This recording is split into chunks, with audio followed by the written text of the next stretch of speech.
এই তুমি হিসেব দিছিলে 20 লাখ টাকা আমার বাড়ির কাজ কমপ্লিট করে দিবা। 26 লাখ টাকা খরচ করছি, টাকা সব শেষ, কাজ তো অনেক বাকি। এখন টাকা নাই, কাজ কিভাবে করাবো? আমার কি করার আছে? হিসাবে ছিল 2 ফুট উঁচু করবেন, সে জায়গায় 3.5 ফুট উঁচু করছেন। তারপর আপনি ভালো মাল জিনিস দিয়ে কাজ করেছেন, এই জন্য তো টাকা বেশি লাগিছে। তাই বলে 26 লাখ টাকা এটুক কাজ হবে? আমার যা সঞ্চয় সবই তো শেষ, আর কোনো টাকাই আমার হাতে নাই। বাকি কাজ আমি করবো কিভাবে? ভালো বাড়ি করতে গেলে এত টাকার হিসাব করলে হয় না।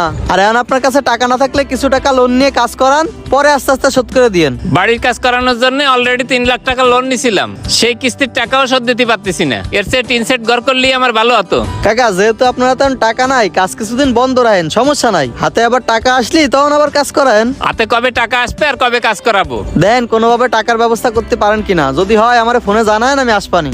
টাকা নাই, আবার বাড়ির কাজ শুরু করছে। এ ভাই দাঁড়ান দাঁড়ান দাঁড়ান। জি বলেন। আপনি গ্যারান্টার থেকে যারে লোন উঠাই দিছিলেন, 2-3টা কিস্তি দেওয়ার পরে উনি আর কিস্তিও দিচ্ছে না।